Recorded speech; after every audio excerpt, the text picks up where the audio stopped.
pagbuo ng budget. Every year, the national budget follows a set path. The President submits a spending plan, the House debates it, then the Senate does the same. Two versions become final law. Small group of legislators meet behind closed doors in what is called the Bicameral Conference Committee, tasked simply with reconciling minor differences between the two versions. It's not supposed to be where new money appears. Sa teorya, dito lang dapat pinagtutugma ang mga detalye, hindi pinapalaki o binabago ang buong budget.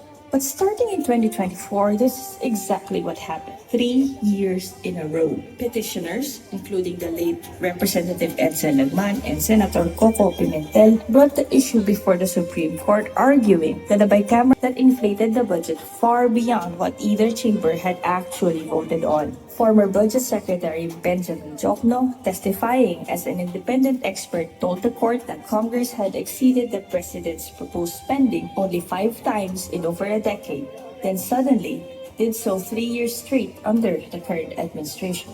Noong Abril, nagsimula ang mga oral arguments sa Korte Suprema kung saan nagharap ng ebidensya ang mga eksperto at ang mga legislator na humahamon sa batas. By June, Senior Associate Justice Marvick Leonen ordered the House and Senate to submit the actual supporting documents behind these insertions, or, if none exist, to formally certify that fact to the court. Justice Alfredo Benjamin Caguiwa raised a separate concern: the closed-door nature of the bicameral meetings themselves, where the public and even most lawmakers have no way of tracking what gets added. And, in a detail that stood out during the hearings, some of the revised figures included unusually specific centavo amounts, numbers so precise they raised questions about how or whether they were calculated at all. The government's defense rests on a simple argument. The Office of the Solicitor General maintains that unprogrammed appropriations exist precisely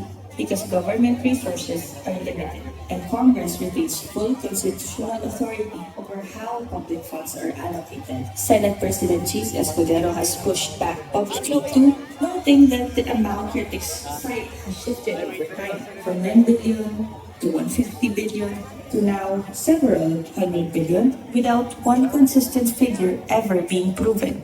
Marami sa mga Pilipino ang hindi alam kung ano ang unprogrammed appropriate bilyong piso taon-taon. Kadalasan, tinadagdag sa huling minuto sa mismong bito ng proseso kung saan kaunti lang ang nakabantay. This isn't a new playbook. It carries the same shape to declare an earlier version of discretionary lump sum funds unconstitutional. Pinago lang nila yung pangalan, pero yung mekanismo parehas. Former Senate President Franklin Drilon has publicly urged the court to rule before Congress begins deliberating the 2027 pattern could simply repeat itself for a fourth consecutive cycle. Kung hindi malinaw ang hatol ng Korte Suprema bago pa man magsimula ang susunod na deliberasyon, walang sisiguro na hindi na ito mauulit. Bawat piso na nawawala sa prosesong ay proteksyon ng mga mamamayang Pilipino. Habang tumatagal ang usapin, tumatagal din ang kawalan ng linaw kung saan talaga napupunta ang ating mga buwis.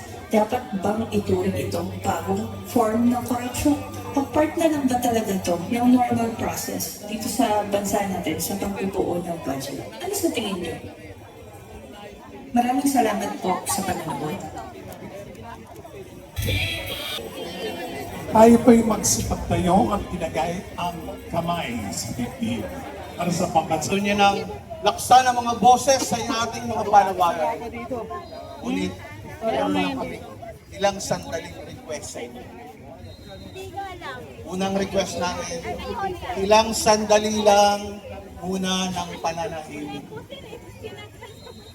Lahat po tayo. Request lang po kami ng ilang sandali ng pananahimik. Dahil sa pananahimik at maunawaan natin, meron pala tayong kailangan gawin. Meron pala tayong kailangan tawagan. Meron pinakailangan natin balikan. At muli, may ilang sandali rin kami hihingi. Ang sandali, ilang sandali ng pakikinig at tunay na pananampalataya.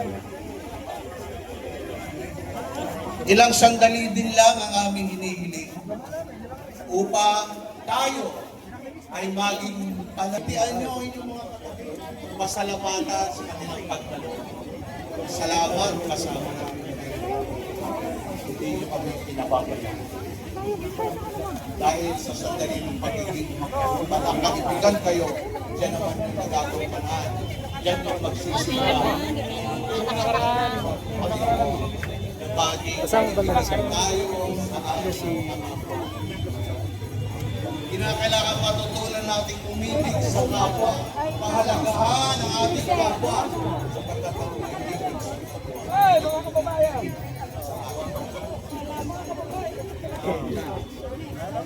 sa ngayon din, hihiling kami. Grabe, Yumin. Ang sandali ng pananalangin natin. Nanalangin tayo kasama. Dadahin natin sa ating Diyos. Ang nakikilala natin Diyos ay hindi lang Diyos ng ilahan, hindi lang Diyos ng linawan, hindi lang Diyos ng pinawan, kundi sa Diyos.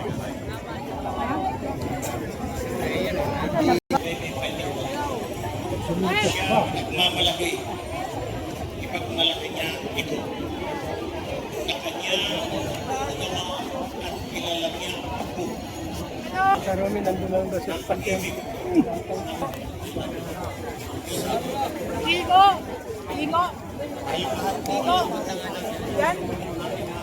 Sawa na ako.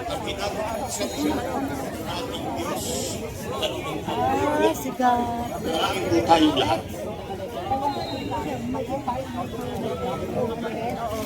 Dakilang Diyos, Ama naming nasa langit, kami po ay nagpapakumbaba at tumalapit sa inyo.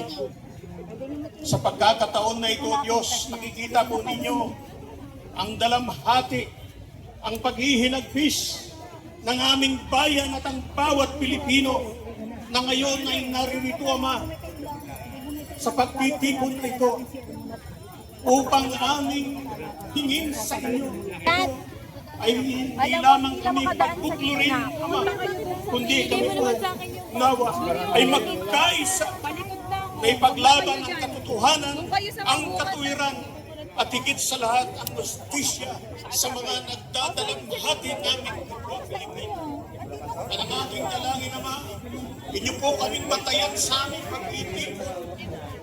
Sabayin po ang aming pagkakao upang maging mapayapa ang aming pagtitipon na ito at aming may parating sa mga nasa kapangyarihan ang aming hinahin ko, Diyos.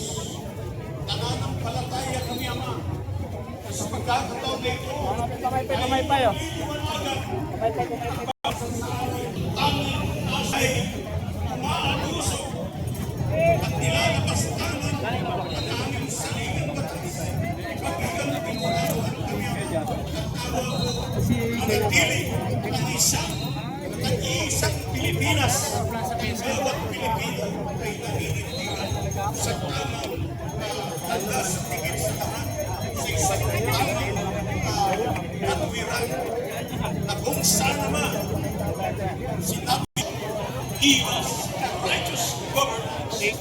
For you said, O God, when the righteous come in, the people rejoice. But when the wicked this prayer, my prayer.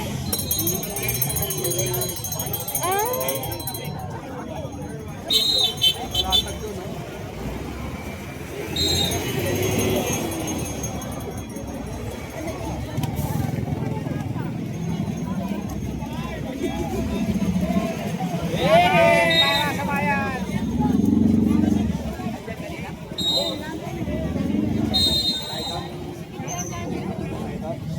Hindi na lang po ako. Tatay na ako dito. Labas!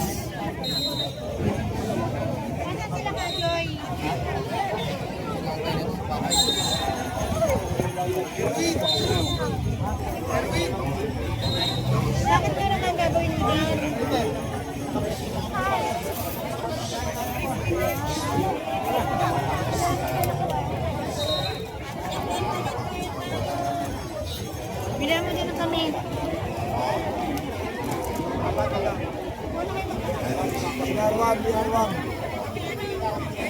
Para